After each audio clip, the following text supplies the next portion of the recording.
Watchmen was written by Alan Moore and originally published in 1986, with the first issue arriving on shelves in September that year. The art for the book was handled by Dave Gibbons, with John Higgins as the book's colourist. Watchmen, since its release, has been nominated for 2 Locus Awards, both in 1988, and was adapted for screen in 2009 by Zack Snyder. Today, we will be talking about that screen adaptation.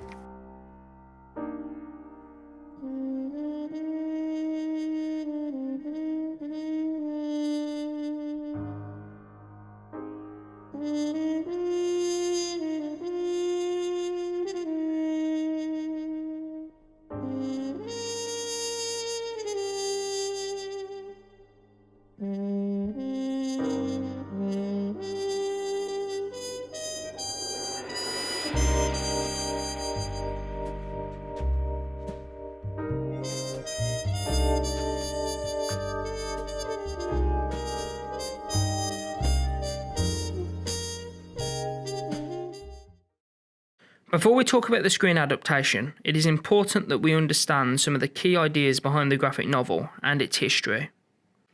Watchmen started life with a pitch from Alan Moore to DC. Alan Moore himself was a product of the British invasion in the early 80s, alongside others like Garth Ennis. The British invasion was an influx in companies such as DC employing British writers and artists. Moore worked on a few other things for DC before pitching Watchmen, such as Swamp Thing, where he had a hand in creating John Constantine and other of the company's most successful characters. In his pitch for Watchmen, Moore planned on using the characters DC purchased from Charlton Comics in 1983 in a dark murder mystery plot. These characters are as follows: the Peacemaker, the Question, Blue Beetle, Peter Cannon Thunderbolt, Nightshade, and Captain Atom. However, Moore's pitch would have left most of these characters in a place where they could not be used, and it was suggested that Moore create his own characters to use for his story. Moore, while talking about the comic in an interview later after its release, said, "It was so easy to have an effect, because the majority of the writers and artists who come before us had never thought of challenging any of these assumptions regarding the superhero genre. They had thought that perhaps at best it might be a cynical joke about superheroes."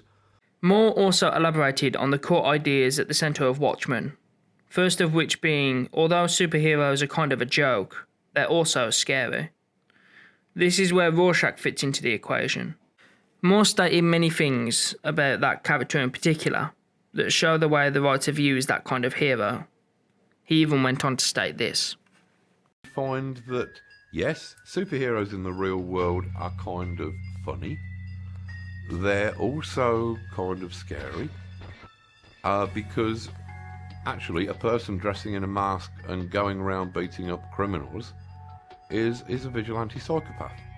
That's what Batman is, in essence. And we came up with the character of Rorschach as a way of exploring what that Batman-type driven, vengeance-fueled vigilante would be like in the real world. And the short answer is a nutcase. The film wasn't always meant to be created by Snyder. This much is clear from reading the opening chapters of the Watchmen film companion, where it talks about the troubled production of the film. The quote in particular is on screen now.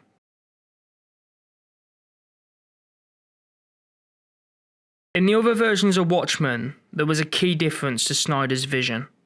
Unlike Zack, many of these other Watchmen projects prior to 2005 had a big star cast, whereas Snyder chose to look for less known actors.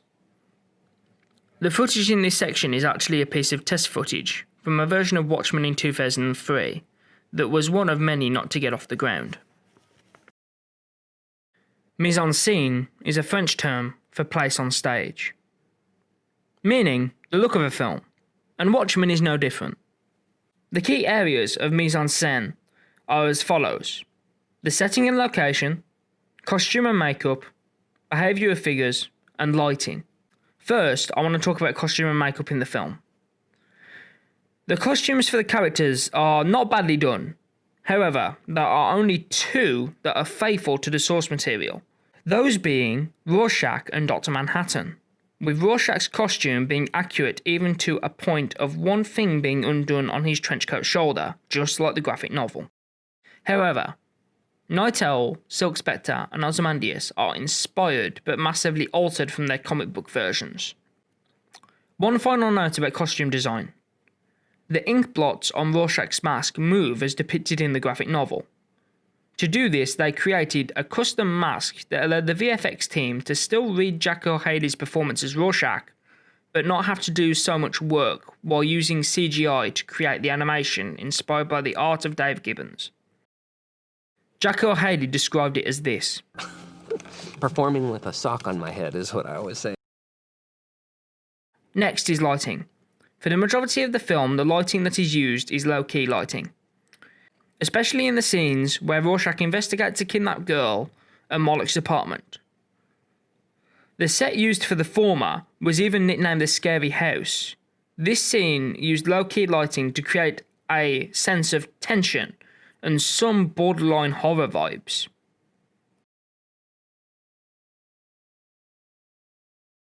The final part of Watchmen to point out in regards to mise-en-scene is setting.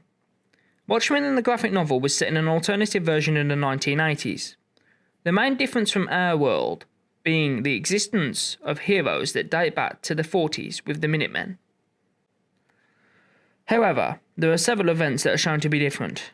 For example, Bernie Boston's flower pair photograph from the year 1967 depicting a Vietnam War protest is shown to have a much more bloody ending in Snyder's opening. Other details appear to have changed as well, such as the outcome of the Vietnam War, which Snyder showed by making visual reference to Apocalypse Now. In fact, Snyder is known for visual references in his films, such as the 300 door number earlier in the film, and his reference to Watchmen in the later work Batman vs Superman. Watchmen's plot is for the most part identical to its comic book counterpart, with a few minor changes, but almost all the key points and ideas in the narrative remain the same, meaning we can analyse the theory used in both at the same time. The biggest theory of filmmaking used in Watchmen is Enigma theory. This is because the story is an adaptation of a murder mystery. These type of stories by design have to hold back a lot of information from the audience. This lines up with the following definition of Enigma theory. Enigma codes pose questions to the audience which are then answered shortly after or later on in the film. For example, who is she? Where is she going? Why is she doing that? They're questions enabling the audience to get intrigued with the film and wanting to find out the answers to these questions, therefore watching more of it. The most obvious example of this is the identity of the comedian's killer. When the viewer first sees Blake go sidewalk diving, as Rorschach puts it in the graphic novel, the identity of the man who threw him, both in the novel and film, are kept from the audience, allowing the one question to kick the plot into gear. Who killed the comedian? It is in fact this one core question that is present throughout the plot and motivates the majority of the cast. However, other pieces of information are kept from the audience as well, such as the identity of Rorschach. This is used to give the character an air of mystery and also act as a part of his characterization.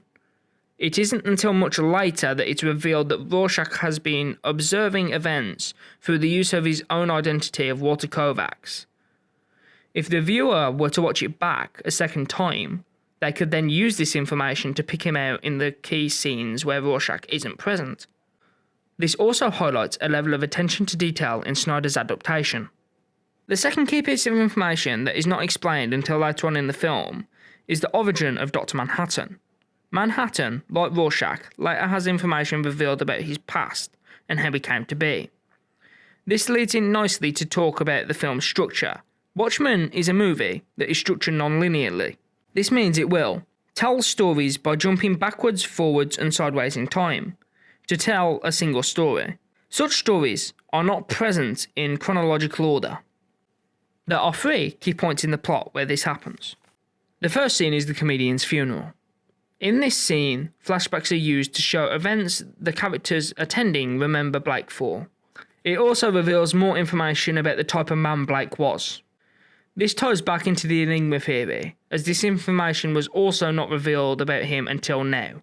Second, being the retelling of Manhattan's origin story, where it jumps around, seeing the events as Manhattan recounts them to the audience, with some elements of the dialogue being lifted straight from the panels. Finally, is the therapy scene, that flashes back and explains the night Walter believes he truly became Rorschach. If the film was structured in a linear way, these scenes would have come at the beginning, or have been pure dialogue, meaning they would have broke the show don't tell rule. Adapting Watchmen, one of the most influential graphic novels when it comes to superheroes, was always going to be a hard task. The movie was released with 3 versions, all of which had mixed reception. Some people loved it, yet at the same time, it was criticised for the changes it made to Moore's original work. However, I feel Snyder's Watchmen is a competently made film that, for better or worse, does somewhat stray from the source material. However, this isn't all bad, as I feel, although some scenes and concepts were cut or shortened, a few of the additions made by Snyder are improvements in places. The first of which is how Snyder had Rorschach's first kill be different from the comic. I personally prefer this scene. After all, it's meant to show a breaking point. I think the slow hesitation with the meat cleaver versus just setting the place on fire shows that. However, the rest of the scene plays out almost identically. In addition to this, the 2009 movie also gave Watchmen a new lease of life. Although a lot of the prequel and additional works, such as Watchmen The End Is Nigh, a beat-em-up made for consoles and PC, doesn't really come close to the quality and storytelling of Moore's original Watchmen, they do act as a treat for fans looking for a little bit more of that original story. My personal favourite of these being Before Watchmen Rorschach and Before Watchmen Night Owl and The End Is Nigh game, as it focuses in on and gives me a few short adventures with my favourite Watchmen characters. I don't think we could have gotten any of this without the movie bringing back interest after so many years. So, like it or loathe it, I believe the movie, although not 100% faithful to the comic, brought in new people who wouldn't have been interested otherwise, and gave fans something new. As well as bringing us a well-crafted movie that still carries many of the original themes.